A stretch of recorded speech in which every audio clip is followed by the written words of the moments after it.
A sua palavra é suficiente. Capítulo 9. Tirando os limites em relação a Deus. Dr. Jim Richards. Por que não é suficiente lermos a Bíblia e acreditarmos que o que a palavra diz se aplica a nós? Queremos que Deus nos fale pessoalmente, ou talvez até de forma audível. Em que somos diferentes dos filhos de Israel? Temos dificuldade em acreditar, assim como eles, que Deus pode nos fazer triunfar sobre probabilidades insuperáveis. Em vez de misturar a fé com a palavra, esperamos que Deus fale conosco individualmente. Pode parecer que estamos exercendo fé quando fazemos isso, mas o que realmente estamos fazendo é limitar a Deus. Na verdade, estamos dizendo que a sua palavra escrita não é suficiente para nós hoje, mas sua palavra é certa.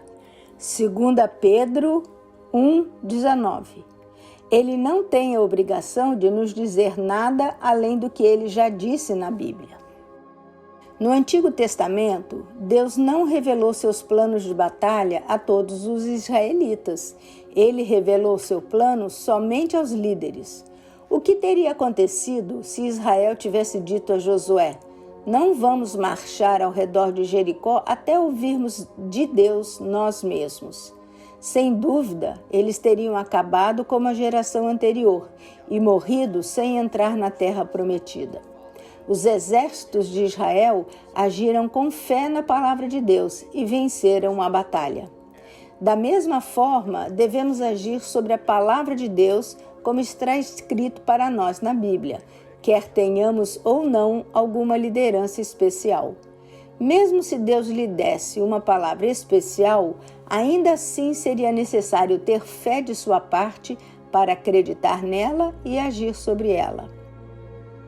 Paulo disse aos Tessalonicenses que a razão pela qual a palavra de Deus trabalhou tão eficazmente em suas vidas foi porque eles não a receberam como a palavra dos homens, mas como é, na verdade, a palavra de Deus que opera efetivamente também em vós, os que creem.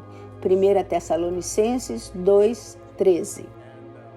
O que estamos realmente dizendo quando nos recusamos a acreditar na palavra escrita de Deus? A Bíblia afirma claramente que Jesus morreu por todos e não é a vontade de Deus que qualquer um pereça. 2 Pedro 3:9. Mas as promessas de Deus não são automáticas. As pessoas morrem e vão para o inferno diariamente.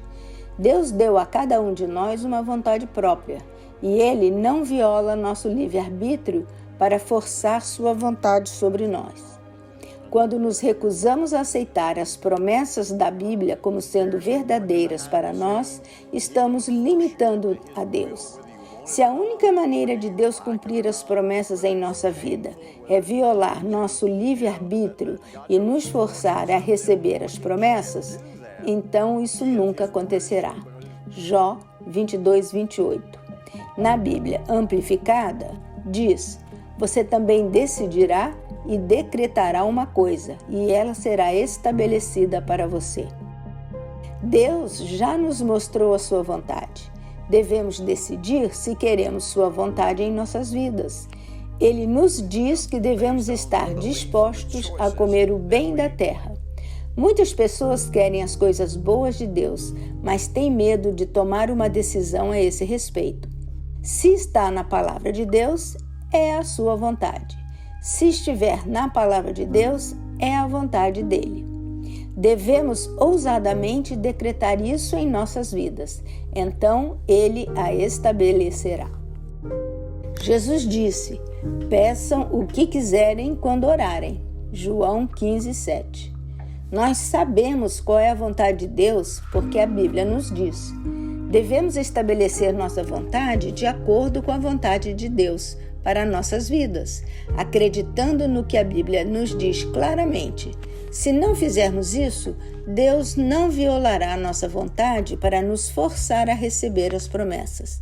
Se estabelecermos nossa vontade de acordo com a dele, crendo no que a Bíblia diz, então ele tem algo que ele pode abençoar. A palavra de Deus é absoluta, porque o caráter de Deus é absoluto e ele não muda. A Bíblia diz: não importa quantas promessas Deus tenha feito, elas são válidas sim em Jesus. 2 Coríntios 1:20, na versão NVI. Se você está em Jesus, então todas as promessas da Bíblia são para você. Em Mateus 8, um centurião veio a Jesus em nome de seu servo que estava doente. Jesus disse: eu irei e o curarei. O centurião não havia colocado nenhuma limitação a Jesus. Sua fé não se baseava no cumprimento de alguma fórmula religiosa para que a cura ocorresse. Ele não acreditava que a cura só poderia ocorrer se Jesus colocasse fisicamente as mãos sobre o servo ou se o servo se aproximasse fisicamente o suficiente de Jesus para tocar a bainha da sua vestimenta. Ele acreditava que Jesus só tinha que dizer uma palavra e que seu servo seria curado. A Bíblia nos diz que Jesus se maravilhou. O que foi tão surpreendente nas palavras do centurião que fez com que o Filho de Deus se maravilhasse? Os filhos de Israel tinham a palavra de Deus escrita, tinham a aliança, mas nenhum deles entendia a fé e a autoridade como esse centurião romano. O centurião tinha compreendido o fato de que a palavra era suficiente. Tudo mais era forma, ritual, superstição ou mera coincidência, o que não tinha nada a ver com o fato de uma pessoa ter ou não ter sido curada. Jesus era um homem de autoridade e o centurião entendeu e reconheceu a sua autoridade. Sua palavra era suficiente e sua palavra ainda é suficiente. Colocar condições para que o que Jesus nos disse seja dado livremente é limitar a nossa própria fé. E quando limitamos a nossa fé, limitamos o poder de Deus em nossas vidas.